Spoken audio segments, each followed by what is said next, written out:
Si vous avez vu Shutter Island, vous comprendrez quand je dis que le premier visionnage de ce film est une expérience unique. Bon, c'est aussi le cas pour beaucoup d'autres films, mais la particularité de Shutter Island, c'est que le deuxième visionnage est une expérience complètement différente. Et à mes yeux, c'est ce qui en fait l'exemple parfait à décortiquer pour comprendre le secret d'un bon twist. Dans un premier temps, je vais tenter de spoiler le moins possible, mais plus on va avancer dans la vidéo et plus ça va être difficile. Donc voici un super spoilomètre qui vous donnera le niveau de spoil en fonction de l'avancement de la vidéo, comme ça vous pouvez vous arrêter juste avant de vous gâcher le film. On suit le parcours de Teddy Daniels, un marshal pas en forme qui enquête sur Shutter Island avec son nouveau partenaire Chuck Howell. Okay, boss? La nature de l'enquête, l'hôpital psychiatrique d'Ashcliffe, à haute sécurité, qui traite des malades mentaux criminels, a constaté la disparition d'une de leurs prisonnières. Patient. Excuse me, patient. On a le droit à l'ambiance lugubre du bon vieil hôpital psychiatrique, et convaincu par le point de vue du protagoniste, on réalise bien que quelque chose ne tourne pas rond. Les employés mentent, semblent raconter une histoire qui ne tient pas debout, et on commence à soupçonner les responsables de l'hôpital de cacher un secret plus grave. Et pour cause, la disparition de Rachel Solando semble laisser les décisionnaires sans inquiétude. Look outside, Marshal.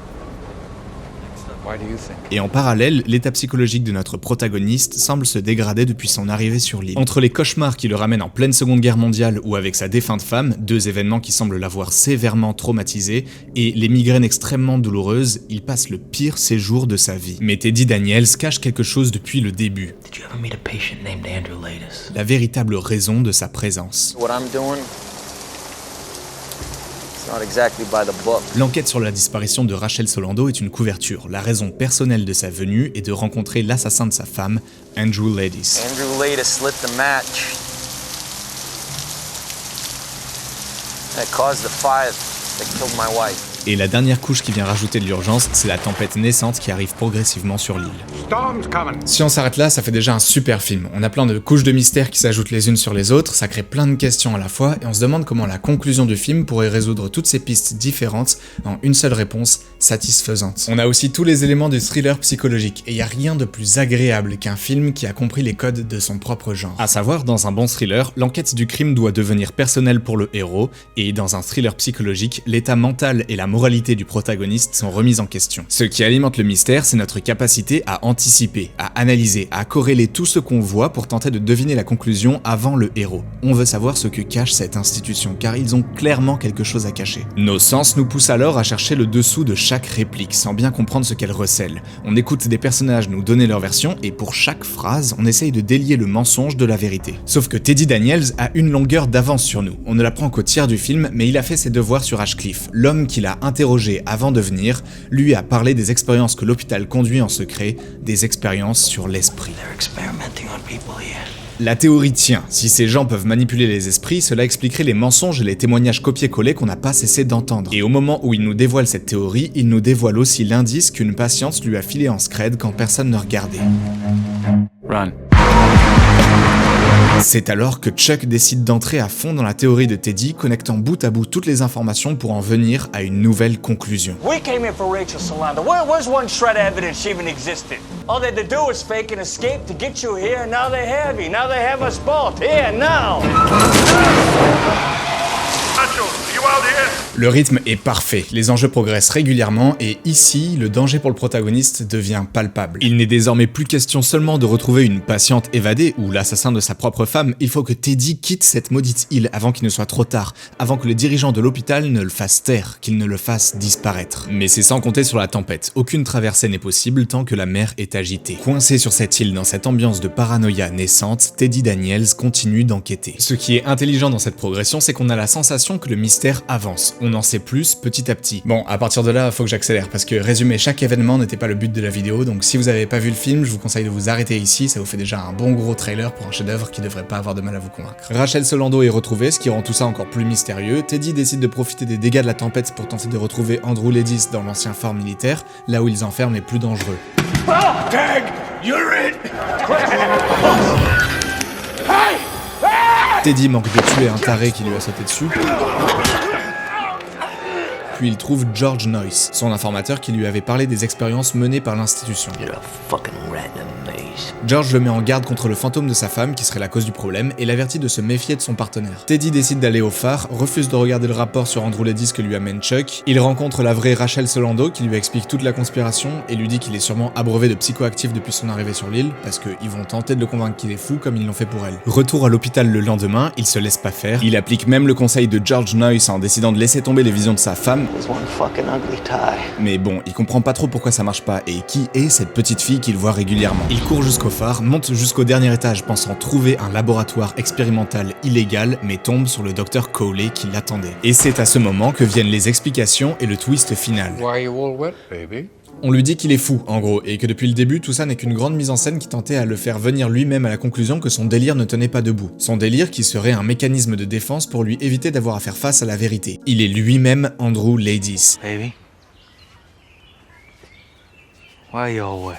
Il a lui-même tué sa femme parce que, dans sa folie, elle avait assassiné leurs enfants. On lui dit que Rachel Solando n'existe pas et que son partenaire Chuck était un psychiatre attitré, le docteur Sheehan. Il refuse l'explication bien sûr car il s'était préparé à ce qu'on le fasse passer pour un fou, mais on lui met les preuves à l'appui. Teddy Daniels est l'anagramme de Andrew Ladis et Rachel Solando celui de Chanal Dolores, le nom de sa femme. On lui dit que les effets qu'il pense subir à cause de prise de psychoactifs sont justement l'effet de l'absence de ces dites substances qui d'habitude le calment. Et puis on lui montre les photos des enfants dont personne n'avait parlé jusqu'à présent, les enfants qu'il voit dans ses cauchemars et ses visions. Alors, plus de doute, l'histoire tient debout. Mais lui n'y croit toujours pas. Blast away, because that's the only way you're ever getting off this island. Andrew, please don't. Il lui fallait une preuve. La preuve qu'il ne peut pas se fier à son propre esprit. La preuve qu'il est capable de générer ces hallucinations qui lui permettent d'entretenir son délire. Il finit donc par accepter la vérité, et la fin, on en parlera plus tard. Mais alors, pourquoi ce twist est fort? Il suffit pas de dire à la fin d'un film « En fait non, tout ça était faux, c'est bien foutu de votre gueule pour que ça marche », ni de trouver des justifications à base d'anagrammes et de « En fait, les personnages principaux étaient fous ».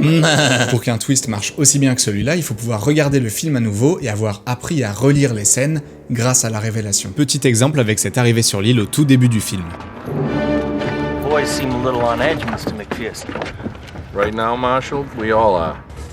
Au premier visionnage, on se dit juste qu'ils sont tendus à cause de la situation à l'hôpital psychiatrique, et après tout, ils s'occupent de fous dangereux. Mais au deuxième visionnage, on sait que ce n'est pas ça qu'il veut dire. S'ils sont tendus ici maintenant, c'est parce que le danger est avec eux. C'est parce que le fou dangereux, il est dans la voiture, à leur côté. Et c'est loin d'être le seul moment qui nous dévoile une double lecture sur ce qui est dit ou ce qui se passe. Teddy Daniels reconnaît la clôture électrifiée en disant « j'ai déjà vu ça ailleurs », ce petit détail du partenaire qui galère à enlever son flingue parce qu'il en a jamais porté un de sa vie. Même ce gars-là qui fait coucou bêtement, on peut se dire que c'est parce qu'il le connaît. D'ailleurs, Teddy Daniels n'arrête pas de regarder les gens comme s'il les reconnaissait. On a même le discours sur l'empathie du Dr Cowley qui dit que certains patients ont juste besoin d'être écoutés pour être ramenés à la raison. I have this radical idea that if you treat a patient with respect, listen to him, try and understand, you just might reach him. Et c'est exactement ce qu'il est en train de faire avec Andrew Ladis. Réaliser une mise en scène d'une aussi grande envergure juste pour faire revenir un gars à la raison, ça demande quand même vachement de patience. Les professionnels du corps médical se retrouvent assis face à un malade mental en plein délire qui se prend pour un policier les interrogeant sur une patiente qui n'existe même pas. Tu m'étonnes qu'ils ont l'air chelous au premier visionnage, ils sont complètement en train de mentir, mais pas sur ce qu'on croit. Il y a un petit moment d'ironie quand ils disent que le docteur Sheehan, le psychiatre attitré à la soi-disant Rachel Solando, est parti ce matin en ferry, puisqu'en fait il est juste là. Et puis lui là, quand il dit Very impressive defense mechanisms.